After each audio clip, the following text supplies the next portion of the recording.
Brother, I'm going run a wild Hulk Hogan. If all I get's a moment, I'll make sure it's an explosion. Cause lately I've been seeing stars, trying to kick out on this short course. But it's no holds barred, middle fingers like I'm Stone Cold. What is good, ladies and gentlemen? We are back with another episode of the Slapping Me Wrestling Podcast. And you're like, wait a minute, it's only Thursday. Hey, it is what it is this week, and I think next week it's going to be on Thursday as well. These solo episodes, they just go. I work around my work schedule, my real job, right? And on the day that I'm off, we got a lot to talk about. So let's get some of this housekeeping. It is Thursday, so with that being said, go to junkyardmediagroup.com at 9 o'clock tonight. The Beyond the Junkyard podcast with James and Cody will be live on the Junkyard Media Group YouTube page. That link is in the description. Made it real easy for you guys to go there. Even easier is they post the link right before they go live in our Discord page. That link is in the description as well. If you're watching the YouTube, the actual video, there's a QR code right on the right side of the screen, right over here, and that QR code will take you to the WWE shop. It will lead you guys, if you buy your merchandise, we get a small percentage of it. It just, send some help our way to support the show that way. But really the best way you could help the show is to join the Discord, join the conversation, but really to like, to share, to subscribe, to follow, share, but really just word of mouth sharing. If you go to a wrestling show and you start talking to people about wrestling, mention the show. Go to slappingmeatwrestling.com. I believe the link is in the description. Slappingmeatwrestling.com. We got some merch there if you want to buy that. That also is how you can support the show, by buying the merch, but also by, when you go out in public or to shows, people will see it, right? That's the number one way. Liking, leaving a review, leaving comments, getting us in that algorithm. That's the best way to help us out, and to make this thing bigger than it is at the current moment. But now that all the housekeeping's out of the way, let's dive in. We got a lot to talk about. So, I just got done watching NXT and AEW from this past week. So AEW from last night, NXT from Tuesday. And the way we're going to do these solo shows is, for the time being, they are going to be a review. I'm going to have a segment. We're going to start each of these shows reviewing NXT and AEW. I'm going to write down my thoughts, and then we'll then dive into the rest of the show after that. So let's lay this down, right? We're gonna this is gonna be a review heavy show. Reviewing NXT, reviewing AEW. I'm gonna go then into a review of Backlash. My full thoughts on Backlash, give a little bit more insight than what I did on Tuesday. As the title states, I'm going to rank world champions. I saw the post. It's actually the picture. If you're on the YouTube page and you saw the thumbnail, that picture is the post that I saw. I didn't create it. In the post, basically, like, here's your new generation, or this generation's, new era of world champions. And I have something to say about it. We're going to rank those champions.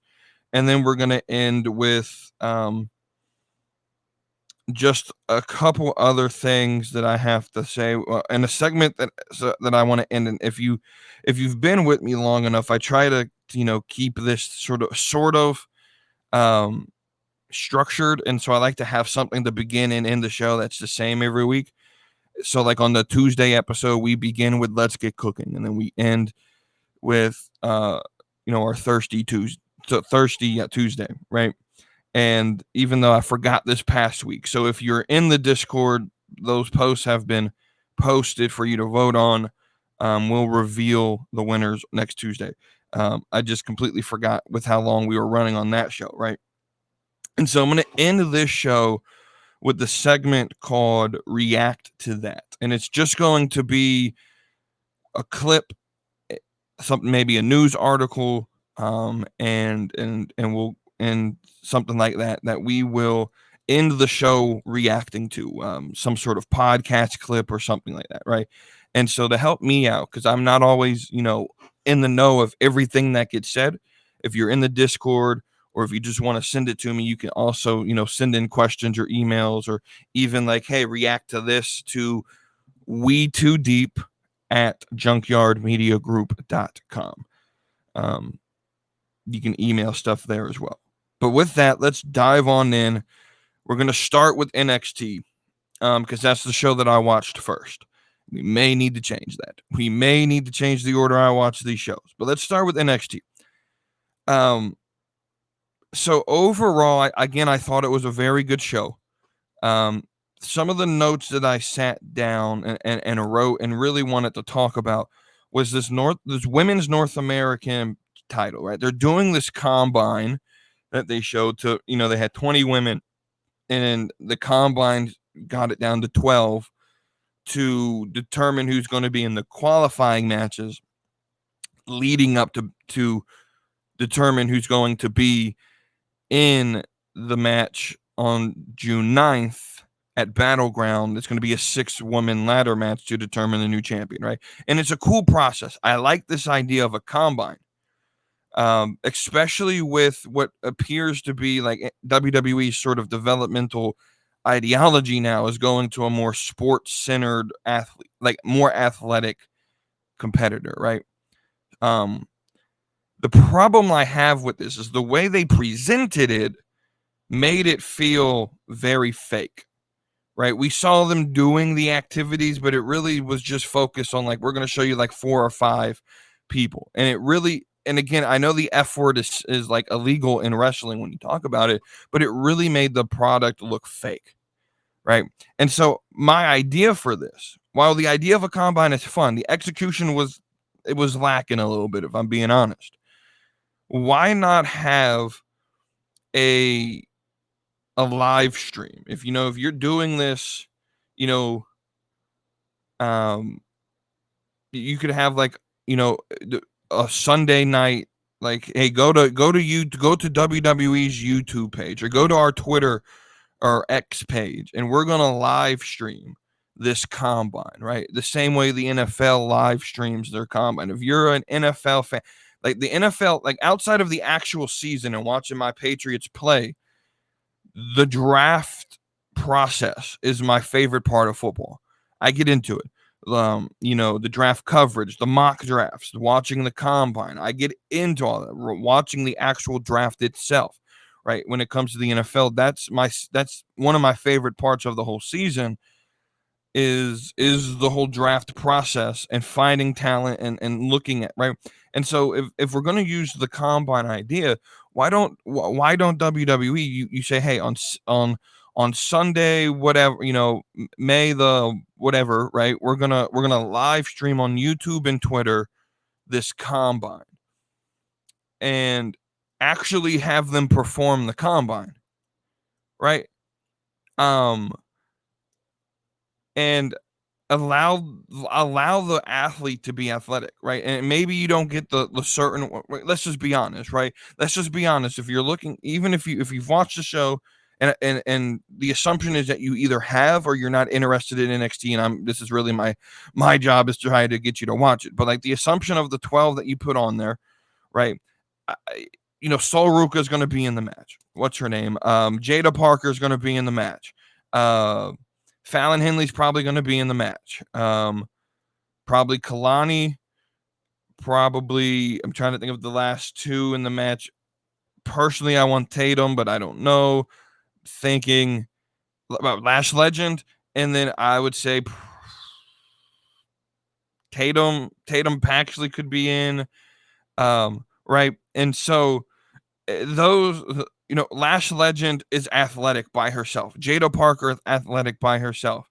Sol Ruka is athletic by herself, right? A lot of these women competing are athletes. Like, the ones that aren't really athletic, like maybe like the Fallon Henleys, like maybe you have to sort of, but to sort of raise her numbers. But I just, Sol Ruka's winning this damn thing. Like, you can't convince me any other way. So as long as Sol Ruka is in the top, and she won, based off the ratings they gave, she won the whole combine, right? She did the best overall, right? And so, like, it would be really cool to see them do an actual combine that is like 2 hours long of just seeing these people doing these these drills, and then having like interviews as they're doing them that are sort of like in character, right? If you wanted to have that sports feel like they're trying to proclaim, you got to go out. Just go all the way in. Just go all the way in. And so the idea was fine. I think the execution kind of lacked a little bit. It still sort of gave the idea that none of it actually really mattered. And it was fake. I think it would have been really cool to be like, hey, live stream on YouTube, 2-hour show where you sort of just have conversations with the GMs. You have like producers, like you saw Robert Stone taking notes, and Ava was taking notes. You have these people taking notes on everybody, right? It would also be cool if, like, during it, you had like Nick Aldis and Adam Pearce down there scouting these next talents for next year's draft, right? You see what I'm saying? Like, you could play it into the draft as well. And so I'm just saying, like, the execution of this, the idea is very good. It's just that execution. If you want to be sports related, you got to go all the way and take some of the fakeness out, right? Because I don't know who were the 8 that got eliminated, but maybe they had a shot to prove themselves if they did very well on some of these drills, right? But you could also make the drills go towards the skill set of the people you want in the match, right? You can book around it, right? So that's my first thing, right? The second thing that I got out of this episode of NXT is that there's just a logical tag team in the women's division waiting to be made, and that is Arianna Grace and Chelsea Green. And I'm going to make a very, very bold statement here. This may be a hot take. Arianna Grace is the best thing in NXT right now in terms of gimmick work. Is she like, well, on the women's division, right? Because Roxanne can't really, I can't get behind her as a heel. She just doesn't persuade me. I'm not feeling it, right? Are there better athletes than Arianna Grace? Sure. Sol Ruka. Are there better overall candidates? Sure. Fallon Henley's probably a better wrestler, or probably, but Arianna Grace is entertaining as hell, right? And pairing her, literally a match made in heaven with Chelsea Green.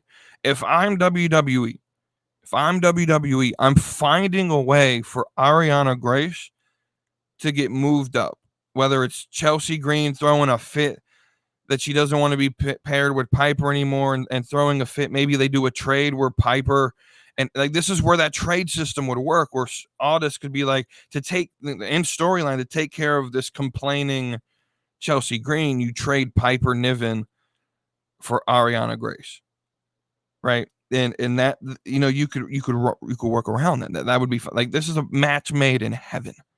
Arianna Grace is the best thing on the women's side of NXT right now.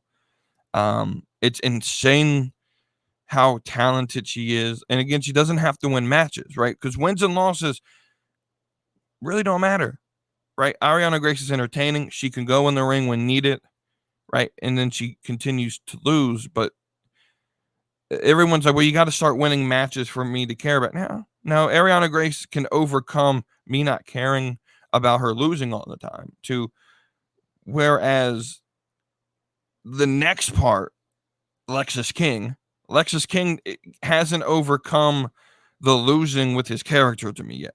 Lexis King is very good at what he does, being the annoying heel, but he needs to be booked more seriously. I every time he's on the screen, every time he's in a match, I automatically assume he's going to lose. And it's kind of a shame because Lexis King is really good. And to call himself the king, and he has his awesome entrance, and like, bro, you got to start winning matches. And having actual like feuds that matter. And I almost feel like he was sort of put on the back burner because other people like Obafemi really stepped up and took that place, right? Back to sort of Chelsea Green. She's coming in for her match, and it's really just the simple things, dude. It's just the simple things that WWE does well, right? She's walking towards the ring and she passes Robert Stone. I mean, if you're a casual fan and you don't watch NXT, that means nothing to you. But for someone who, like, I live NXT, like if all I had to watch, if I had to choose one brand to watch, it would be NXT, right? Robert Stone managed Chelsea Green when she first came back. Like when she first got to WWE, she was in NXT. She was managed by Robert Stone, right? And just for her to walk past Robert Stone, stop, stare at him, they sort of like have that like, hey, how's it going? Like just long enough for us to sort of make the call back to what they're referring to. And then she walks towards the ring. It's just the simple things, dude. It's just the simple things. Okay. And then the last thing is, so Trick wins the title, right? And we all knew that meant Dragunov and Carmelo and Braun Breaker were all going towards the main roster. Like we all knew this was happening. So my concern was with Trick being the champion is there wasn't anyone really built to fill the void of that main event scene. Because for the last good bit, like a year and a half, it's been Breaker, Dragunov, Mello, and Trick. That was the main event scene. Those were the 3-4 guys that were in the picture. And so my concern was, okay, we've built Trick. Now who's going to be against him that could legitimately win this championship? And Noam Dar was not on that list to me when Trick won the title. Right? If you would have asked me who I would have liked to see Trick defend against, Noam Dar was not on this list. In fact, Noam Dar, up until maybe last week, was one of those guys where, like, yeah, he's a heel, so I hate him because he's a heel, but he really was just really annoying. Bro, Metaphor, I liked the gimmick. I thought they were doing it well. I just didn't really see them going far. It felt super comedy to me. Bro, this segment, this Supernova sessions that they did this week, Noam Dar really got himself over for me as a legitimate competitor to Trick Williams. And this is going to be really fun to see the storyline between not just Noam, but with what happens with Lash and Metaphor. Do they break up? And then you would have to come up with a new name because it's called Metaphor because there's 4 of them. Maybe there's a new member that joins Metaphor. Lash Legend has really earned a lot of my respect for her ability to perform over the last year since she's right. And so Noam Dar seems very, very, very competent, right? And then the ending of this show, right? The sort of like string that's gone through segment after segment on this show, and it has really been is Tony D'Angelo. So they have the match with Stax being the referee between the new tag team DuPont, and I can't think of the other dude's name off the top of my head, versus No Quarter Catch Crew.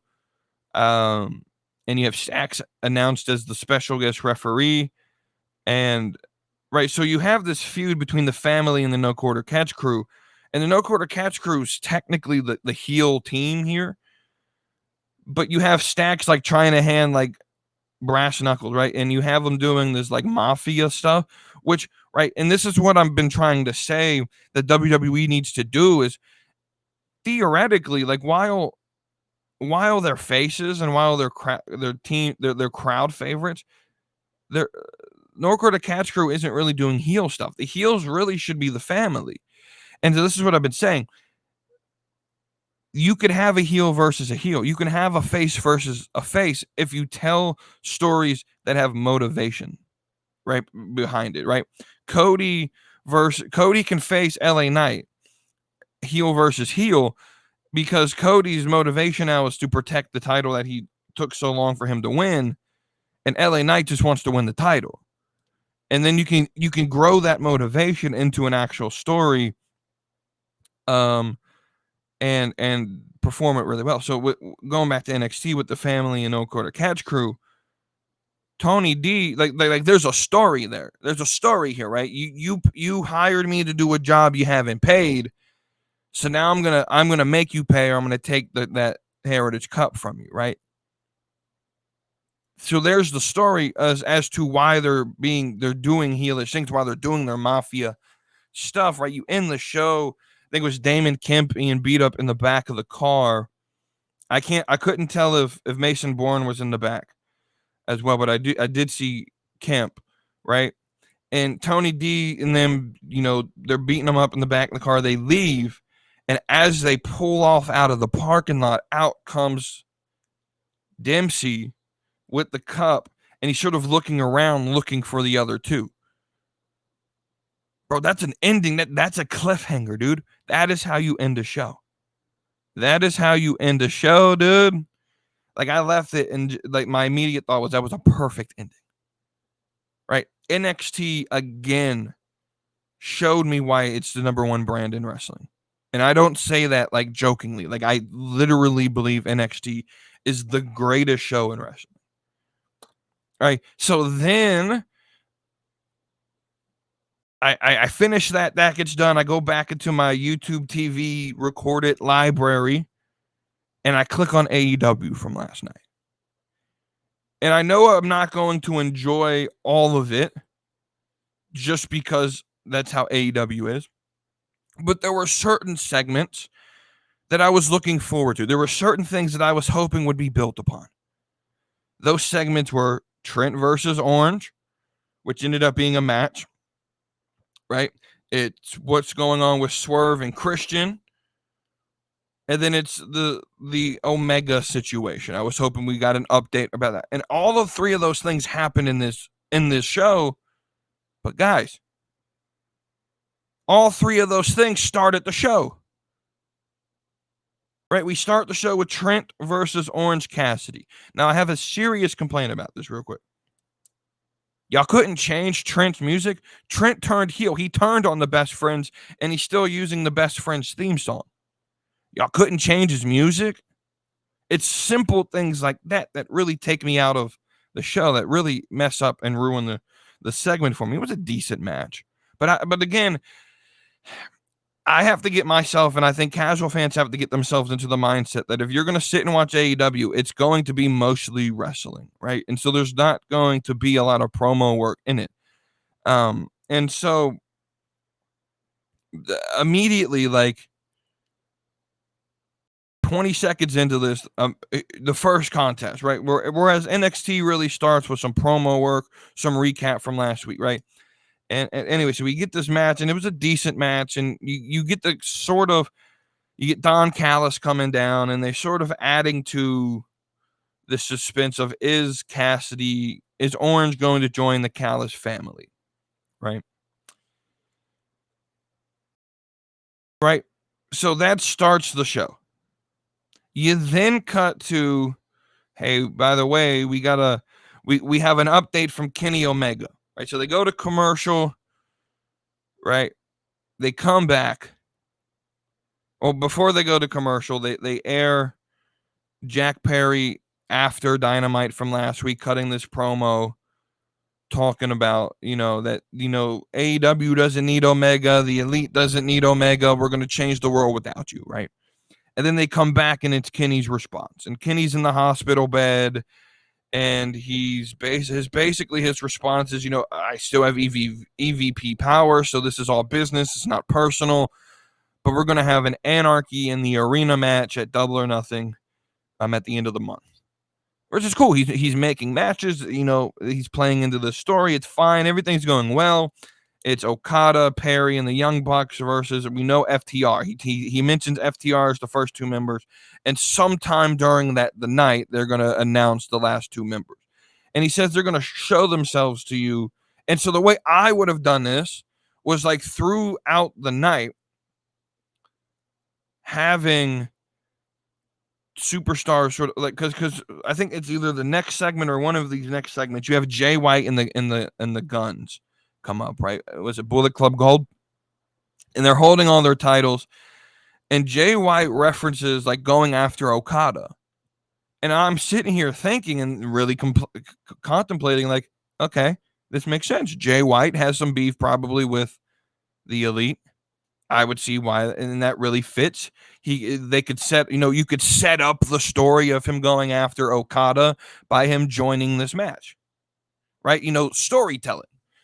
But no, we're not going to actually, try to intrigue you and actually use Jay White, who is a superstar in his own. We're not going to use him the correct way. We're just going to put him in random trios matches and have him, not do what he needs to be doing. He's going to fight the bastard Pac, and we're going to have Death Triangle, I'm assuming, come back and challenge for the trios titles, which, I don't know about you, is less intriguing than having him, Jay White, go after Okada, right? So then you jump into it, still within the first like hour, maybe hour and 15 minutes of the show, and you have your world champion, and he calls out Christian Cage. And the first thing I got to say is they need to stop putting this, like, I don't know if they do it on purpose, but like purple eyeshadow on Swerve. It doesn't look good to me, right? So you have Swerve call out Christian, and Christian comes out with the patriarchy, and he's got Wayne and Mother Wayne and Kill Switch with him, right? And they cut this promo about Christian's basically like, I am the face of TBS, I'm the face of the company, I'm the face of TNT, right? And Swerve basically then says, well, if you're that, then, but I didn't come alone, but come in the ring, I didn't come alone. So now the Mogul Embassy, is that what they're called? It's Brian Cage, is it Tia Leona, and then I forgot the other one. I think his last name's like Cone or something like that. I don't know that dude's name, right? We'll talk about them in a minute, right? So before we get there, Christian comes down and says, basically, I'm going to take your gold from you. I'm going to take those teeth out your mouth, right? And he starts to walk towards the ring like he's getting into it, and the camera work is so bad that you could see Tia Leona coming out. He's by the barricade, and you could see him on camera, and then they switch to the shot close up of Swerve's face where he says, but I told you I didn't come alone. So you ruin the surprise before it gets there, right? It's the little things like that really ruin what's the production on the TV, right? I know everyone in the arena could see it no matter what, but on TV, which is what you're really doing, you're in the TV business, dude. You got to make the people at home feel this shit. And you sort of take me out of the moment when I sit there and I see, oh, wait, there's one of the Mogul assemblies sitting on the floor over there. Why is Christian not saying anything? Why is the announcers not saying anything? And then you flip the camera angle to Swerve, and then he says, I'm not going to come alone. And then they enter the ring, right? I feel like this is almost as, like, even worse than, like, people are sitting here complaining about Tangaloa missing his spot. I think this is just as bad because you give away the spot, right? But AEW is out here having their fake ass bloodline, right? You put Tangaloa and the other, I guess, Samoan or Polynesian. I don't know what he is, but their fake ass bloodline. What Brian Cage is in it for, I have no idea, right? And you have this sort of like fake ass bloodline, and then they turn on Swerve, and so who knows what's going to happen, right? With this, and it's intriguing, But what makes it intriguing is Christian. And I'm not interested in the Mogul Assembly turning on Swerve. It's somewhat of an interesting story. Like, I know a lot of the casual fan critique is like, how did Christian get to this position to be number one contender? I'm not concerned with that. My concern is the story, and the story's not bad. I just think like the production, the camera angles really take away from it. Christian to me is really carrying this, and then I just laugh because AEW fans shit on, or some of them shit on the Bloodline so bad about how boring it is. But AEW recognizes the importance of the Bloodline that they go and create their own Wish.com version of it. And it would not surprise me if in 2 years, when the Bloodline's still going, if during a match you get the ref pulled out of the ring and Toa Leona is the one doing it. It would not surprise me at all, right? And the other dude showing up as well. Like, it would not surprise me at all, right? So I have 2 questions at this point of the show. One, why should I, as a fan, care about Swerve's title reign? This dude's not taken seriously one bit. Why should I care about Swerve Strickland? All he does is get beaten up. Like Christian is dominating this feud to me. Like, I want Christian to win the belt, right? Because Christian walks backstage and he talks to the EVPs. Nice doing business with you, right? And that's the intriguing part. The only intriguing thing about AEW at all is the Young Bucks in this story, right? That sort of is the string. At least they have a string that attaches everything together for the show. But guys, we're halfway to the show. There's another hour left in this show that I don't care about. You get Harley Cameron versus Mariah May. And this is fun, but why the fuck do I care about this match? Why the fuck should I care about this match? Right? You get Edge versus Brody King in a no DQ match or whatever it is, right? And okay, that's fun, but I don't give a fuck about it. Right? They're literally creating Judgment Day. They are literally creating Judgment Day. Like, why? I sit here and I laugh at it. Like, Edge is literally creating Judgment Day on AEW. It's literally what he's creating with this new version of House of Black. He's going to be like the leader who joins it, right? Is that the thoughts in his head that he's not trying to... Right? They're literally creating Judgment Day. It's laughable, dude. Right? You have Big Bill and Big Bill and Jericho fighting some guy. I skipped the match. Didn't really give a fuck about it. Like, again, because there's no reason. We know what's going to... Like, I know what's going to happen. Big Bill's going to turn on Jericho, right? He's going to be FTW champion. Right? And the story's not intriguing. No one really cares about it. Right? So I have this second hour of this show, right? Willow's being mentioned in it, and setting up her match with Mercedes Moné. Again, no one cares. Right?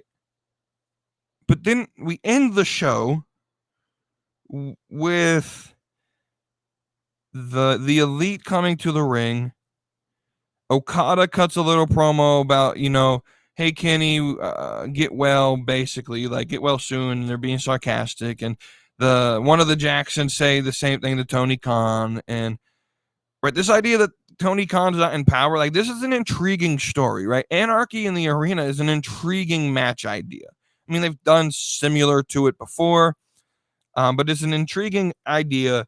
And I like this idea about, Team AEW versus, the Elite. And it was set up fine, right? The Elite, then you have FTR, and it's set up really fine. And then you go and announce who the other 2 motherfuckers on this team is. And it's Eddie fucking Kingston and Bryan Danielson. Like, I'm fine with Bryan Danielson. That's fine, right? Because the problem I have with Danielson, well, I guess it's not really a problem, is like Danielson makes sense because if we sort of buy into this sort of backstage narrative, He's sort of like the corporate Tony Khan ass kisser, right? That's sort of like on the people who are handing out the fines and stuff. Like Danielson makes a lot of sense. Eddie Kingston does not. Like, what the fuck does Eddie Kingston have to do with this match? And why is he here, right? This idea was fine. And then you add the janitor of AEW, right? You add the janitor, right? And I know he's beloved by AEW fans, but like, why does he fit into this match? What is the purpose? You don't tell me anything in this promo that Dax Harwood's cutting. All he says is, out of all that we had to do a little bit of convincing, and I think we found the two guys. And then you pull out Eddie Kingston for no reason to be in this match. For no reason. I don't know about you, but I would have preferred someone like Jay White to be in this match. I would have preferred, Jay White, and then go find someone else who has beef with, we know that like Ricky Starks has like legitimate like interest in WWE,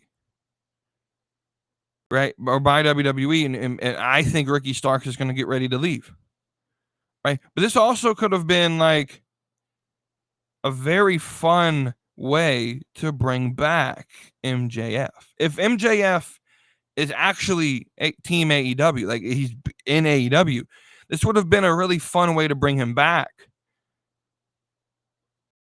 going against the guys that are trying to tear down what he essentially built, right? That would have been a very fun story, right?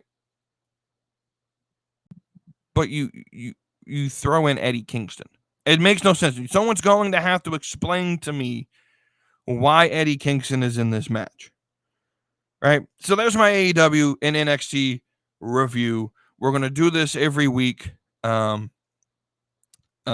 we do, right? Let's go into Backlash. Let's go some more deeper thoughts than I had on Tuesday on Backlash, right? So Tuesday, when I do the Tuesday show with Wavy D, I don't really try to get in deep in my thoughts on some of these shows. One, to save content for this show, but two, I really want to make that show more sort of casual, a little less like X's and O's, and more just casual and entertaining, right? And so this is where you're going to get more of the like dissection of the matches and stuff, right? And we do some dissecting, but I'm going to get a little bit deeper on Backlash or on these reviews than I would with on the Tuesday show, right? So let's start with this. I literally wrote one thought for each match in the order that they were on, right? So first, Bloodline versus RKO. Here's my thought. The Bloodline story is still carrying WWE. What do I mean by that? It's right. This, SmackDown is still centered around the Bloodline, right? This thing is still being run through the Bloodline story. It is the big thing. It is the big story on SmackDown, and really probably all of WWE. Right? You add a new member. You're setting up this idea of maybe Jay and Jimmy coming back together. Roman gets pulled out of the draft, so he's technically not a free agent, or he's signed to a roster, so he could show up wherever. Right? And so you have this sort of interesting area where like Roman could bring Jimmy with him to Raw to team up with Jimmy, right? And this is why I was kind of upset that the surprise did not happen in the Jey Uso match, right? Because my entire thought process on the Jey Uso match was that he gets attacked by someone, whether it's Fatu or it could have been Tangaloa. He gets attacked by this new bloodline. And now Jimmy and Jay have a common enemy that they've both been attacked by, which sets up logically them joining forces again, right? But the Bloodline story is still covering WWE. All right, next match, triple threat for the women's title, right? Tiffany Stratton is a star, but we already knew that, right? She should have won this match. I'm standing on that business. Tiffany should have won this match. She does not need Money in the Bank. she should have won this match. Right? She should have won this match. Tiffany Stratton does not, right? Save Money in the Bank for someone who might need, just a little bit more to get that push. But Tiffany Stratton, that's the only logical thing for Tiffany now. She's going to win the Money in the Bank. She doesn't need it. She's already over, right? Money in the Bank should be one of these things where you win it and that sets you on a path to be a center piece of the programming so that you can get that rocket push, right? Tiffany doesn't need that. Tiffany's already the top woman on SmackDown outside of Bianca, but Bianca got other problems right now. If you're talking about the main event scene, it's Tiffany Stratton. She's the top girl right now. Damian versus Jay, right? Jay is a superstar until he gets between the ring, until the music stops and the yeeting is over.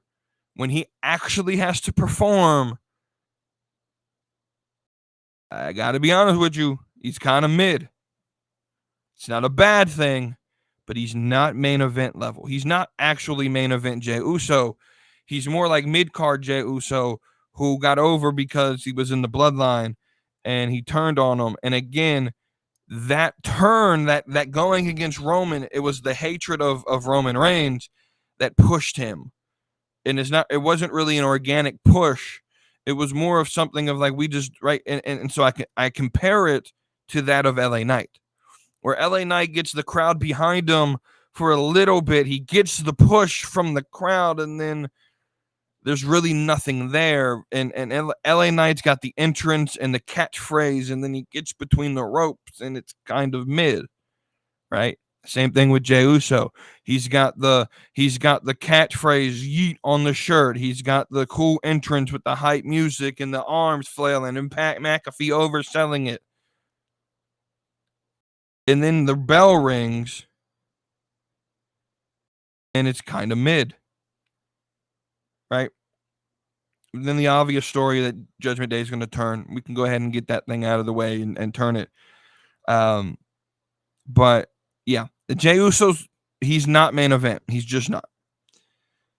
Tag team titles for the women. Bianca and Jade won. I think everyone and their mother could have foresaw happening. Here's my problem with it. As much as I love them being champions, these titles don't have any purpose. There's no division for them to go against. What's the plan here? They're going to go through and dominate these made-up tag teams, right? I don't see what the meaning of these championships are, right? There's no real lineage. There's really no division right now. And so I feel like this is just hey, we're going to protect Jade, but we still need to make her champion so that she feels important. But there's really no you put the the most muscular women on the SmackDown rosters as your champions. There's no competition that in real life could beat them, right? Theoretically, this title reign is going to be the longest title reign in all of wrestling history because no one's ever going to beat them. And 30 years from now, they're still going to be champions. Theoretically, because there's not an actual damn tag team on the roster that could actually beat someone as muscular and athletic as Bianca Belair and Jade Cargill. You got your super team here. And so it's going to have to be some sort of turn, we know where we talked about this on Tuesday. There's going to have to be some inner turmoil that causes them to lose the title.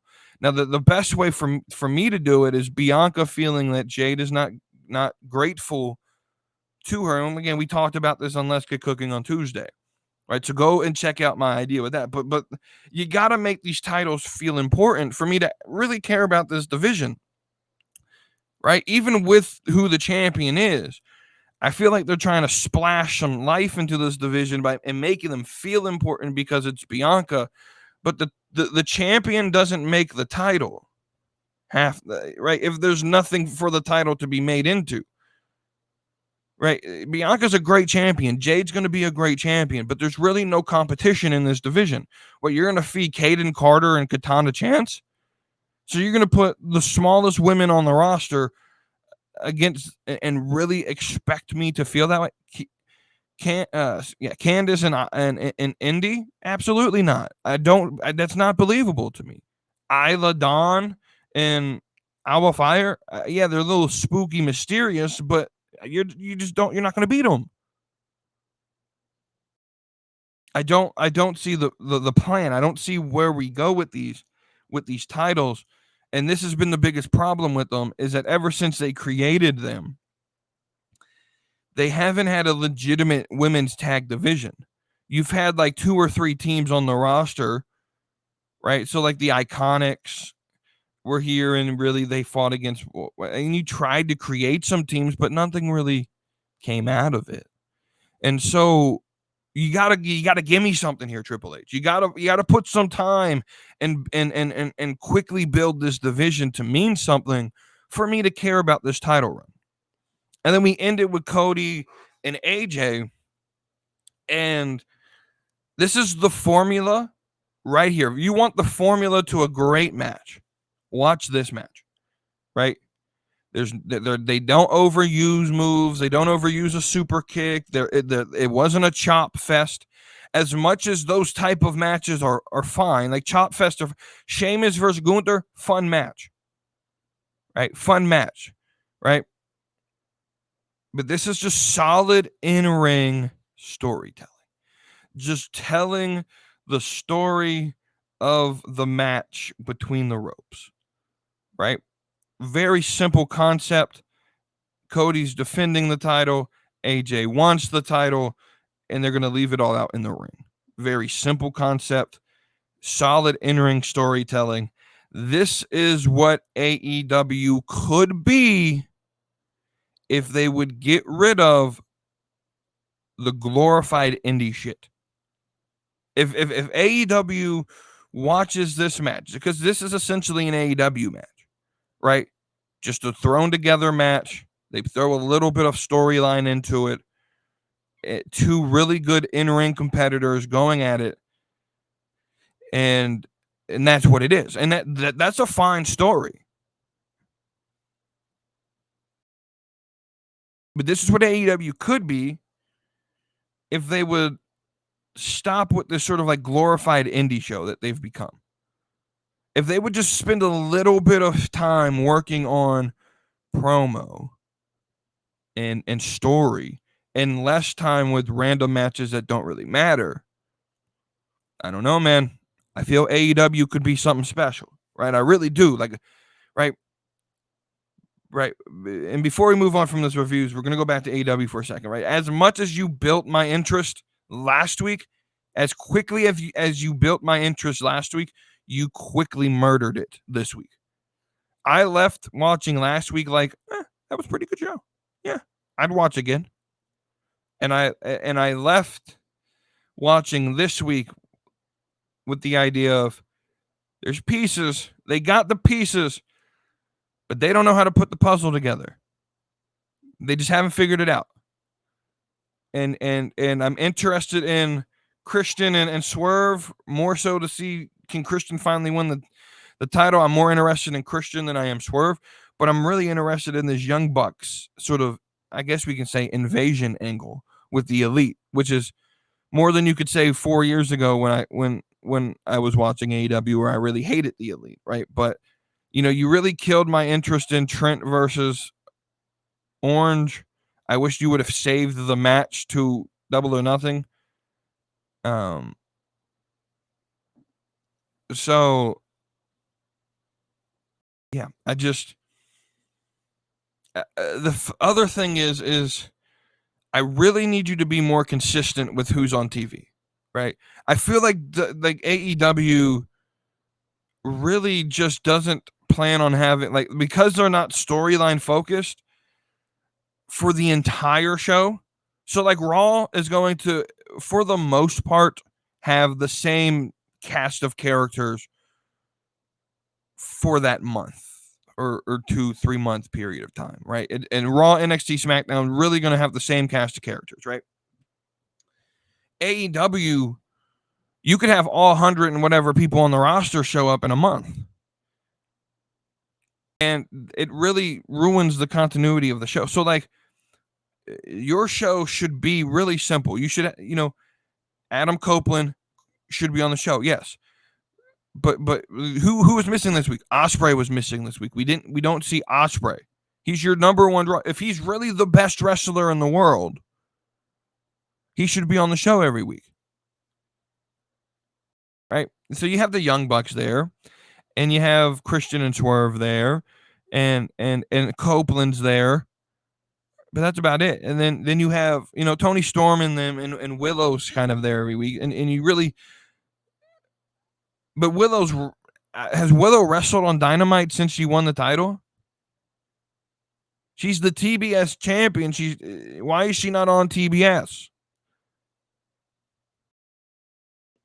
Outside of promos. Right? That should be a title that does have open challenges. Because it's your mid-card women's title. It's something to help get women seen on TV. She should be open challenging that every single week. Winning the open challenges, but she should be open challenging it every week. Right. So there's my reviews for all the shows. So let's go into ranking these world champions. So I saw the post. It's the thumbnail. The thumbnail, like I mentioned, the thumbnail of this episode. I saw this post, and it's like the new era of champions in wrestling, right? And there's 8 of them there. You have the 2 WWE World Champions. You have the TNA, the AAA, the AEW, the New Japan, the NWA, and then the ROH, right? Now, I commented on this post. I was like, it's kind of a shame that Trick Williams isn't on this poster. He's a world champion as well. And that got a lot of heat from some people who were like, no, it's not the NXT title's not a world championship. And the fact of the matter is, it is a world championship. Like, it's the top title of a brand. It's right. And they're like, well, it needs to be challenged all over the world.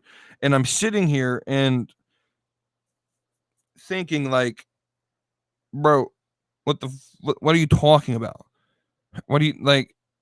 I don't know. I guess that's the definition of what, right? But I'm going to include Trick Williams in this ranking system or in this ranking. So there's 9 of them, right? And so here's my criteria. And it's broken down into 2 separate categories.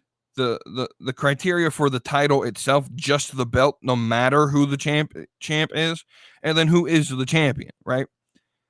So the history and the importance of the title has the least amount of impact on this ranking, but you do sort of have to have some concern for the history and the importance today, not historically important, but the importance today, right? And so that has a little bit of standing in my criteria. But then as for the individual champion, how over with the crowd are you? Are you charismatic? What's your level of charisma, your in-ring ability, and your promo ability, right? So we'll start at 9 and we'll work our way up. Number 9 is the ROH World Champion, Jay Briscoe. I don't give 2 fucks about this guy. There's really nothing to say here because there's really nothing for me to say other than why is he world champion. Number 8 is the NWA World Champion, EC3. Again, NWA is a pretty cool company. No TV deal, so I don't really care about it. It's not really seen by very many people. EC3 is good in the ring. He has some good promo, but he's not really over on a mainstream level. Nothing really to say here. Number 7 is the New Japan Champions, the IWGP, which I had no idea what that stood for, but I looked it up. The International Wrestling Grand Prix, I think is what it is. The IWGP World Champion for New Japan, Jon Moxley. I don't necessarily care about him either. To be honest with you, he's like mid in promos. He's like mid in the ring. He's like mid in charisma. I really have a question as to why New Japan's allowing an AEW star to be their world champion. I don't know about me, but that wouldn't be me if I ran a company I'm not letting another company's employee take my top prize, right? It's one thing if it's like the US title, or do they have like an intercontinental title or something over there, right? It's one thing if you take one of those, like a mid-card title, but if you're going to take my world title and parade it around on other, I'm just not going to let that happen. I'm sorry. Number 6 is Swerve Strickland from AEW. The title, probably the title itself is probably the fourth most important title on this list in terms of the title itself. But the booking for Swerve means literally nothing to me. Like I said, I'm more interested in seeing Christian win, because if Christian wins, then this thing jumps up a little notch or 2 or 3, right? Number 4 is so this isn't technically called the World Championship, but it's the Triple A, the Triple A. I think it's called like the Mega. Yeah, it's the Triple A Lucha Libre Mega Champion. Nick Nemeth, Dolph Ziggler, right? And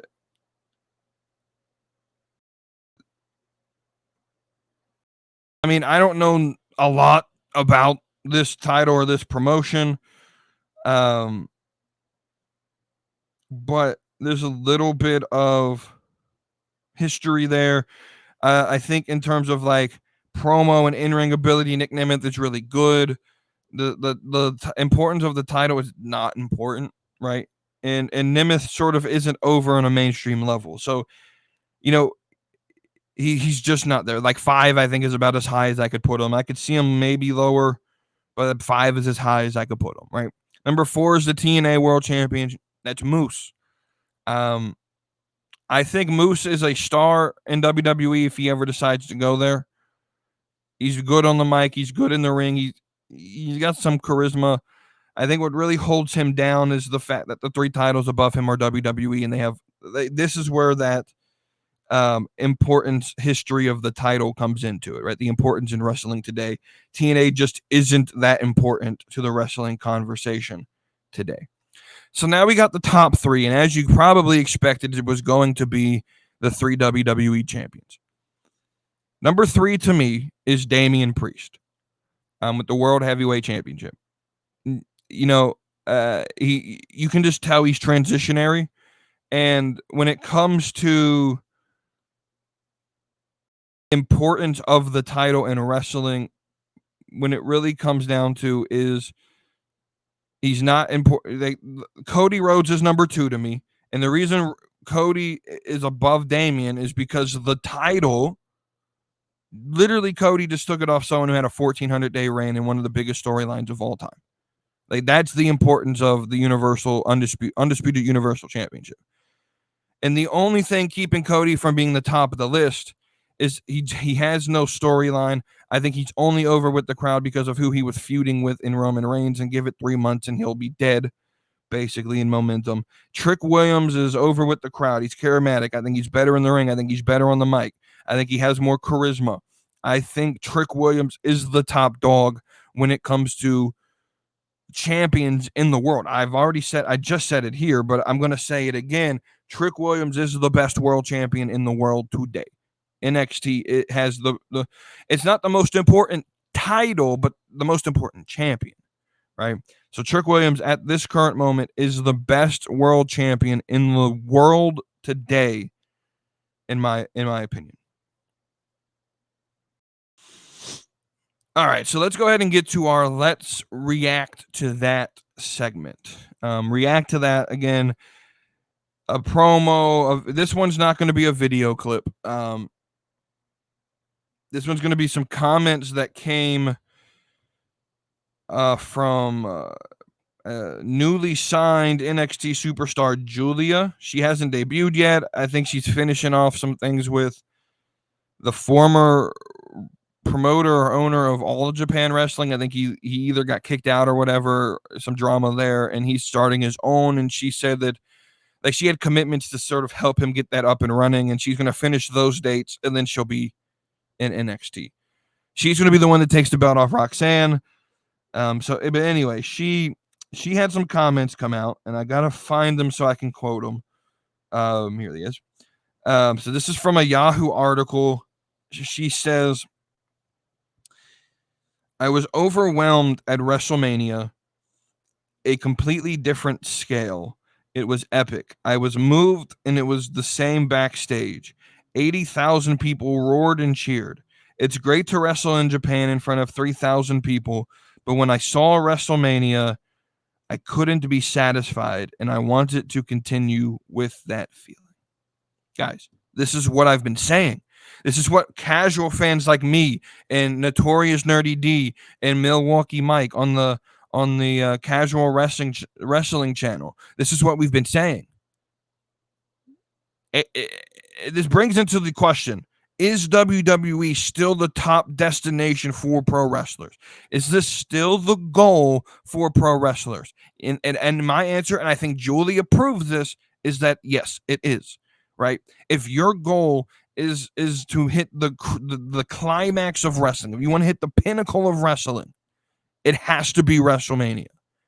It's not wrestling in front of Wembley Stadium once a year in front of 80,000, and then the rest of the year you're sitting in front of 3,000 people. That's not the pinnacle of wrestling. It's not. The pinnacle is we go and we do 80,000 in front of Philadelphia, and then we go and do 20,000-30,000 in France, and then at SummerSlam we're going to do another 50,000, and in between we're sitting in front of 8 to 10,000 people on our weekly basis at our live shows or Raws and SmackDowns, right?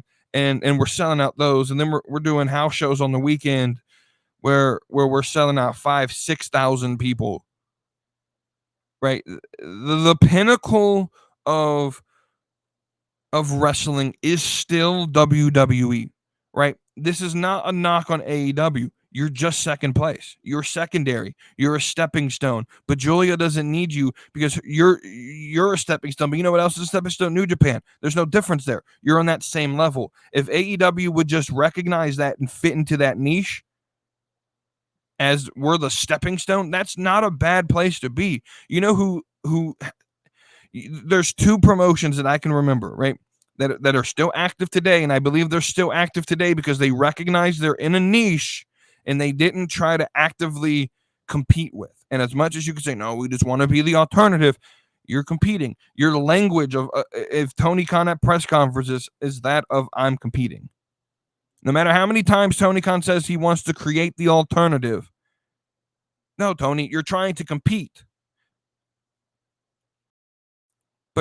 New Japan Pro Wrestling and TNA are still active companies today because they recognized that they were alternative products. They were not the main dog. They didn't try to compete with WWE. They recognized that they were a niche product that were stepping stones to get superstars to WWE. And if AEW would recognize that and just build stories and characters to help, if you really wanted to help the wrestling business, Tony Khan, if you really cared about wrestling, you would sit in your niche as the stepping stone to build new talent to get to the top pinnacle of the company or of the industry, and that is WWE. If you cared about the history and the well-being and the future of wrestling, you would do that. You would build Swerve Strickland with the entire goal of putting him over so that he could go back to WWE. You would build someone like a Willow Nightingale and build her to be the next big wrestling superstar so that she could jump to WWE, right? And you would not take offense of people jumping ship to WWE, but you would be that stepping stone for them. It's okay to have that type of hierarchy in wrestling, to where like the indies should be stepping stones to get to New Japan, TNA, and AEW, and then there's that hierarchy above it, which is WWE, which those three companies help get people to, right? But WWE is the end-all be-all in pro wrestling. There's no argument around it. The hottest woman's free agent, as much as you want to try to build Mercedes Moné, the hottest free agent in the women's division, free agent of this year is Julia. And she just told you that she went to WrestleMania and she recognized one thing. I cannot be content in Japan. I have to have this. And that is why she's in WWE. I'm thoroughly convinced AEW probably offered more money. But what AEW does not offer is the atmosphere of wrestling at the biggest event of the year in pro wrestling, no doubt about it, at WrestleMania with 80,000 plus people in the arena for one common goal of cheering and watching WrestleMania. If I'm a wrestler, that's the goal. The goal's not to wrestle Wembley Stadium once a year, and then when we're done, our next pay-per-view does like 10,000 people. It's not the goal, dude. The goal is WWE. It has to be. It's the pinnacle of pro wrestling. It is still the pinnacle of pro wrestling. It is. It will always will be. But that is the Slap and Meat Wrestling podcast for you guys. Thank you all for listening. Again, just like I mentioned at the beginning, like, share, subscribe, share it with all your friends. If they like wrestling, I have a feeling, man. I have a feeling that they would like this podcast. If you're listening on Apple or Spotify, leave us a thumbs up, leave us a review. Leave us, a 5-star review was what we really would like, but any review really would help us out. 5-star reviews, any type of reviews. If you're watching on YouTube, comments, that's how we get into the algorithm, is that type of interaction with the video. Share it on social media, and just pass it around. I do appreciate you all for listening to this episode of the Slap and Me Wrestling Podcast. My name's WeTooDeep. Until next time, next Tuesday, I hope you guys have a great rest of your week, a great weekend. It is Mother's Day weekend this weekend, I believe, right? So to all the mothers out there, to all of those who have mothers, wish your mom a happy Mother's Day. Go spend some time with her. Have a great weekend. And I will see you guys on Tuesday. Brother, I'm